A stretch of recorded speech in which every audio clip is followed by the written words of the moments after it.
Perkenalkan, nama saya Sultan Ramadhani dari kelas PBC 2024, NIM belakang 042. Di sini saya akan menjelaskan struktur dan fungsi endomembran. Next. Nah, di sini kita akan menjelaskan struktur dan fungsi endomembran, mencontohkan organel sel yang memiliki sistem endomembran, menjelaskan struktur dan fungsi dan peran-peran organel sel. Nah, struktur dan fungsi endomembran itu memiliki 6 materi, yaitu nukleus, retikulum endoplasma, badan Golgi, vesikel, lisosom, dan vakuola. Selanjutnya,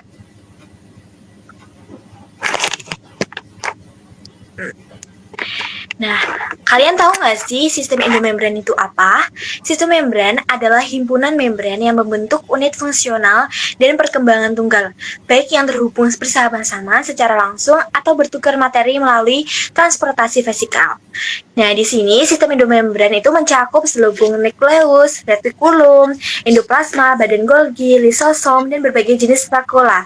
Dan membran plasma juga mempunyai berbagai fungsi, termasuk sintesis dan modifikasi protein secara transport protein ke membran dan organel atau keluar sel, sintesis lipid, dan penetralan beberapa jenis racun. Selanjutnya, nah, di sini kalian bisa melihat ada gambar prokaryotik sel atau bakteria. Nah, di prokaryotik sel itu memiliki beberapa struktur, yaitu yang pertama membran luar. Membran luar atau yaitu tersambung dengan retikulum endoplasma kasar. Yang kedua ada membran dalam yang berhubungan dengan lamina nuklear, yaitu jaringan protein yang memberi bentuk dan kestabilan pada inti sel. Yang ketiga ada ruang perinuklear, yaitu ruang di antara membran luar dan dalam. Ada juga porinukleus atau nuklear pore kompleks, yaitu lubang kecil yang sangat banyak dan tersusun dari protein. Next. Nah, di sini juga ada yang namanya eukaryotik sel atau plant. Sel eukaryotik mempunyai membran internal yang berbagai-bagai sel menjadi ruang-ruangan, dan ruang tersebut melayani fungsi metabolis tertentu. Selanjutnya,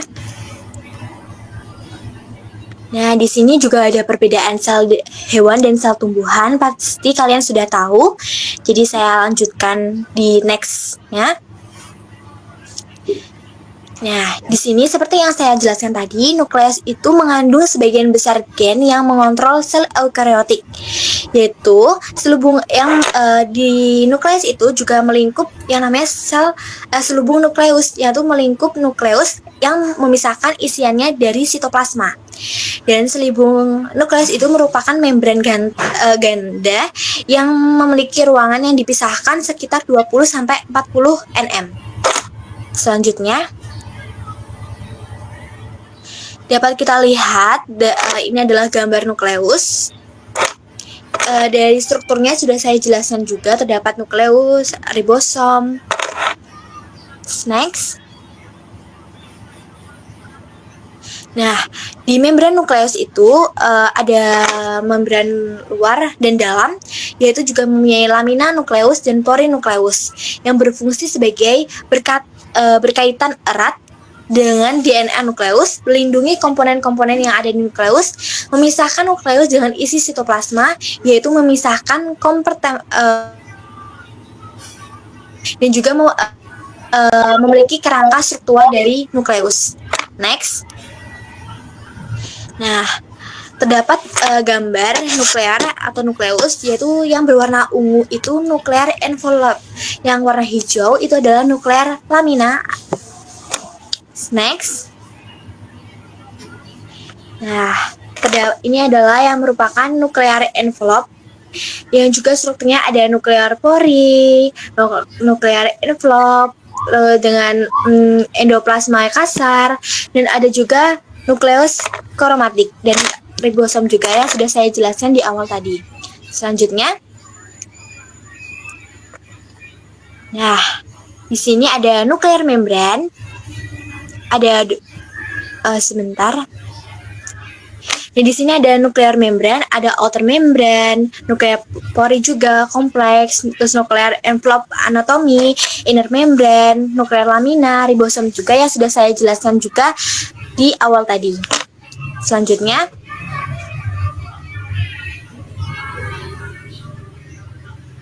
next. Nah, fungsi dari nuklear lamina adalah yang pertama mengatur organisasi genom dan struktur kromatin melalui interaksi langsung dengan kromatin. Yang kedua, lamina mengatur ekspresi gen dengan meletakkan faktor transkrip pada selubung inti yang membatasi ketersediaannya di nukleoplasma. Yang ketiga, memediasi hubungan struktural antara nukleus dan sitoskeleton atau protein membran luar inti yang berinteraksi, yang pada gilirannya mengikat elemen sitoskeletal. Yang keempat, menyediakan platform untuk perangkitan kompleks protein yang terlibat dalam jalur transduksi sinyal atau P-fosfat. Selanjutnya,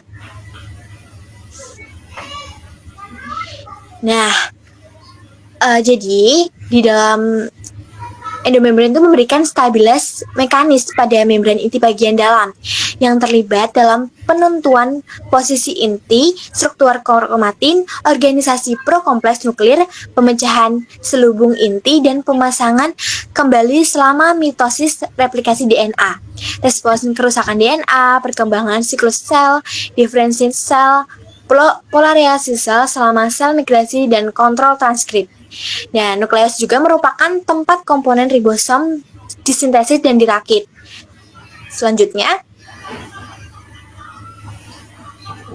ini adalah nuklear Flores yang juga strukturnya yang sudah saya jelaskan di awal tadi juga, yang terdapat nuklear lamina, ribosom juga.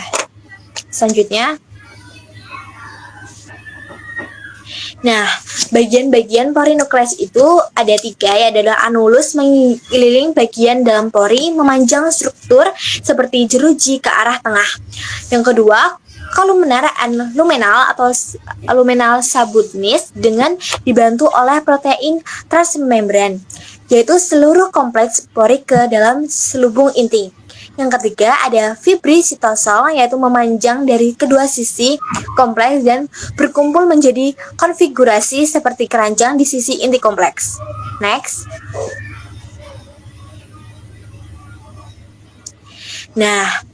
Di sini saya akan menjelaskan perinukleus, yaitu adalah perinukleus itu kompleks dengan protein. Diameter luar sekitar 120 nm, ukuran ribosom 30 kali. Diameternya salurnya 25 nm, mengatur perjalanan molekul antara inti dan sitoplasma, impor dan ekspor. Dan juga molekul yang diizinkan masuk ke inti itu menghambat keluarnya DNA atau RNA. Dan juga molekul yang diizinkan meninggalkan inti subunit ribosom, transfer pasif atau molekul polar kecil ion. Transit aktif selektif deregulasi, yaitu molekul makromolekuler yang lebih besar protein dan RNA. Next.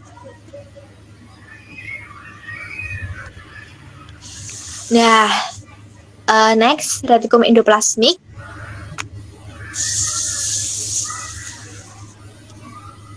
Di retikulum endoplasmik itu atau RE merupakan lipatan membran yang demikian banyak sehingga retikulum endoplasmik ini memiliki separuh lebih dari total membran dalam sel eukariotik.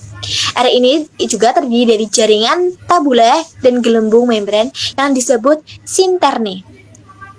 Terdapat 2 daerah RE yang struktur dan fungsinya itu berbeda jenis sedangkan tersambung, yaitu RE halus dan RE kasar. Kalau RE halus itu diberi nama demikian karena permukaan sitoplasma tidak mempunyai ribosom, sedangkan RE kasar tampak kasar melalui mikroskop elektron karena ribosom menonjol di permukaan sitoplasmik membran. Jadi dari kedua perbandingan itu dapat dilihat dari gambar di atasnya. Yang ketiga, RE halus itu berbagai jenis sel berfungsi dalam bermacam-macam proses metabolisme termasuk sintesis lipid, metabolisme karbohidrat, dan menawarkan obat dan racun. Di samping membuat protein sekretioris, RE kasar itu merupakan pabrik membran yang tumbuh di tempatnya dengan dan Selanjutnya, next.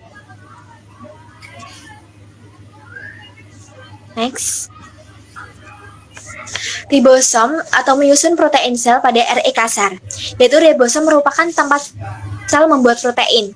Ribosom bebas tersubstansiasi dalam sitosol, sementara ribosom terikat diletakkan pada bagian luar jalinan membran yang disebut retikulum endoplasmik. Sebagian besar protein yang dibuat dari ribosom bebas akan berfungsi dalam sitosol. Ribosom terkait umumnya membuat protein yang dimasukkan untuk pembungkusan dalam organel tertentu seperti lisosom atau untuk dikirim keluar sel. Next. Nah, di sini apakah ada yang mau menjelaskan atau membantu saya untuk membacakan aparatus Golgi? Bisa angkat tangan. Ya, Aldia, silakan. Baik, apakah suara saya terdengar? Terdengar, Aldia. Terima kasih atas kesempatannya. Di sini saya akan bacakan materi yang ada dalam slide PPT terkait aparatus Golgi.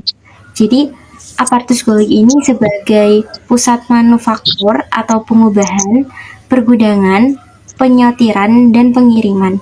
Di sini, produk retikulum endoplasmik dimodifikasi dan disimpan dan kemudian dikirim ke tujuan lain. Aparatus Golgi terdiri dari kantung membran yang pipih sisterne. Suatu sel dapat memiliki beberapa tumpukan kantung membran. Membran setiap sistem dalam suatu tumpukan memisahkan ruangan internal dari sitosol. Vesikula yang berkonsentrasi di sekitar aparatus Golgi terlibat dalam transfer materi di antara Golgi dan struktur lainnya. Terima kasih. Baik, terima kasih Aldia. Selanjutnya,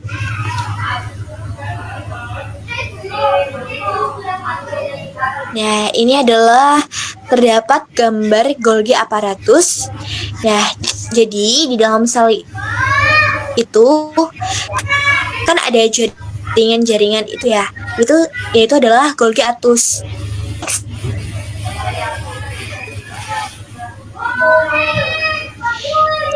Nah, di sini saya akan menjelaskan jalur pergerakan vesikula. Jalur yang pertama, jalur biosintetik, yaitu sintesis protein dengan bantuan ribosom D atau RE dimodifikasi di badan Golgi menuju ke transport ke bagian tujuan atau MIS ke membran plasma, lisosom dan vakuola. Yang kedua, dinamakan pula jalur secretory atau jalur endostik, yaitu materi dari luar masuk ke dalam sel menuju vesikula hasil endosinteosis atau endosom menuju lisosom matang. Next.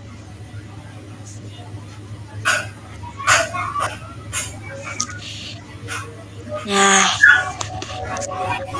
jadi saya akan menjelaskan gambar tersebut yang memiliki jalur di mana bisa membentuk sel tersebut, yaitu adalah yang pertama, protein dibuat di ribosom pada retikulum endoplasma kasar, yang kemudian protein tersebut masuk ke dalam ER atau endoplasma kasar untuk diproses lebih lanjut. Setelah itu, protein yang diproses dikemas dalam vesicle transport dan dikirim ke aparatus Golgi atau Golgi kompleks, yang dimana di dalam Golgi tersebut protein dimodifikasi dan dipilah lagi. Akhirnya protein yang sudah matang dikemas dalam vesicle secretory yang akan bergerak menuju membran plasma untuk dikeluarkan dari sel atau menuju organel lain seperti lisosom. Nah, apakah ada yang bisa menjelaskan ulang yang telah saya jelaskan?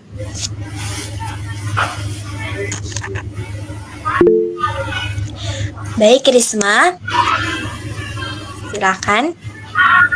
Baik, terima kasih atas kesempatannya. Di sini saya akan menjelaskan ulang dari penjelasan Agilta. Dari gambar tersebut bisa diketahui di mana proses dimulai dari transkripsi yang ada terjadi di nukleus, di mana ini akan menghasilkan mRNA. mRNA tersebut akan keluar dari nukleus menuju ribosom, di mana ribosom ini terletak di retikulum endoplasma. Nah, di dalam ribosom tersebut, mRNA akan terjadi sebuah sintesis protein yang akan menghasilkan protein spesifik. Lalu, protein yang sudah dihasilkan dari proses translasi tersebut akan dibawa oleh vesikel menuju ke badan Golgi. Nah, ini pada nomor 1 kan. Terus yang nomor 2 ini vesikel masuk ke badan Golgi dan melepaskan protein-protein tersebut. Di dalam badan Golgi, protein akan diolah, akan dimodifikasi, dan selanjutnya dari hasil modifikasi tersebut akan dibawa ke berbagai tujuan. Yang pertama, pada nomor ketiga itu hasil protein akan keluar dari badan Golgi menuju ke lisosom, di mana ini di lisosom tersebut akan terjadi proses penghancuran karena ini adalah zat-zat sisa yang tidak dibutuhkan lagi. Lalu pada nomor kelima itu hasil dari sintesis protein akan dibawa vesikel juga menuju ke sel yang lain, akan ditransportasi ke sel yang lain atau sel yang membutuhkan dari produk tersebut. Dan pada nomor keempat, vesikel akan menuju ke organel yang membutuhkan dari protein atau enzim yang sudah dimodifikasi oleh badan Golgi. Nah, seperti itu, Agilta. Terima kasih. Baik, terima kasih Risma. Berarti jelas dengan bagaimana jalur pergerakan vesikular tersebut. Nah, selanjutnya saya akan menjelaskan next.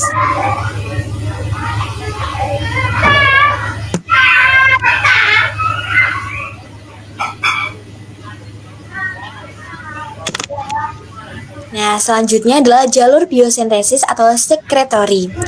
Yang pertama adalah konstitutif, yaitu materi yang terbawa dalam vesikula akan dari tempat sintesis dan dikeluarkan dari sel secara kontinu.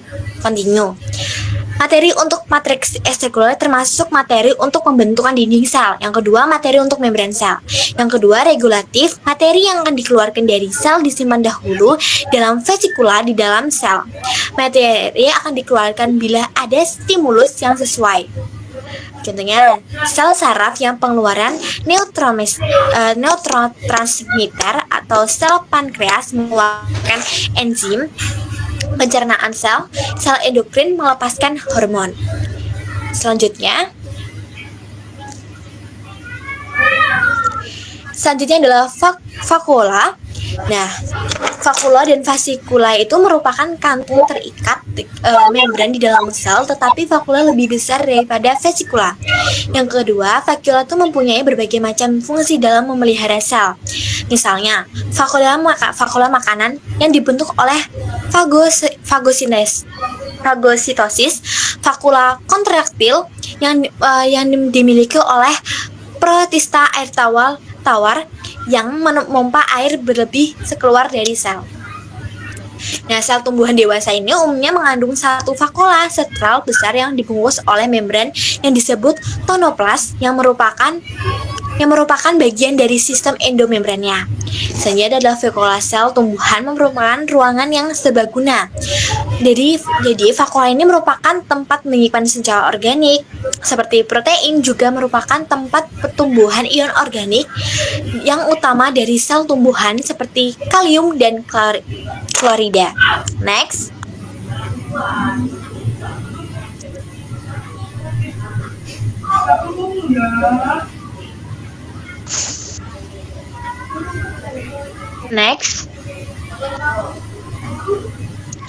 Nah, dapat kita lihat di dalam gambar.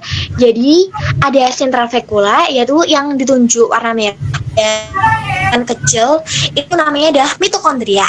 Selanjutnya ada yang namanya dua, seperti kalau dibuat perkiraan atau contohnya seperti empek-empek, yaitu ada di dalam empek-empek ini ada terdapat sedikit lingkaran lonjong, itu adalah trans grains. Selanjutnya di permukaan tersebut, di permukaan di dalamnya itu yang seperti seleretan atau yang namanya adalah kloroplas. Nah, di dalam ada di sel tersebut juga yang membentuk besar juga ada yang namanya lingkaran hitam, itu namanya ada yang disebut dengan nukleus. Next.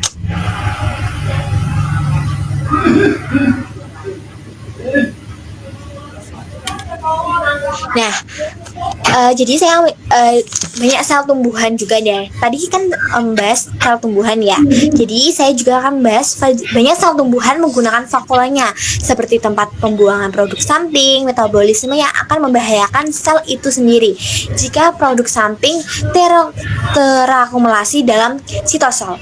Sebagai vakula mengandung banyak pigmen yang mewarnai sel tersebut, seperti pigmen merah, biru, dan mahkota yang membantu mengikat serangga penyerbuk untuk datang ke bunga tersebut.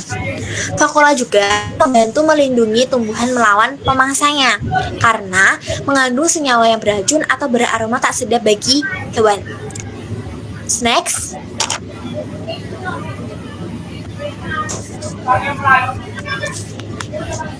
Nah, tadi kan sudah vakula. Sekarang saya menjelaskan lisosom. Nah, lisosom ini merupakan kantung terikat membran dari enzim hidrotolik yang digunakan sel untuk mencerna makromolekul atau pencernaan intraseluler. Nah, terdapat enzim lisosom yang dapat menghidrolisis protein, pilosakarida, lemak, dan asam nukleat. Semuanya merupakan kelas utama makromolekul. Nah, di sini tuh lisosom sama vesikel itu juga mempunyai perbedaan, yaitu dalam lisosom merupakan organes sel seperti vakula penghasil enzim lisosom, di mana berbentuk seperti kantong dan bulat. Protein lisosom itu dibentuk oleh DRA dan membrannya di AG. Nah, sedangkan vesikel ini memang mirip bentuknya dengan lisosom, tetapi biasanya di dalam vesikel itu ada makanan, sedangkan lisosom itu tidak. Jadi di vesikel itu ada terdapat makanan, namun di lisosom itu tidak ada makanan seperti vesikel. Endosom itu adalah vakula yang mengelilingi badan diinterlasi selama endositosis, dibentuk di transmembran aparatus Golgi dan pada membran plasma. Next.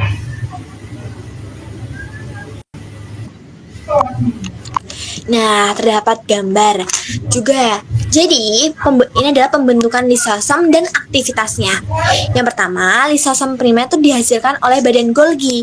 Selanjutnya, lisosom berfungsi dengan suatu endosom, yaitu produk penghasil pencernaan.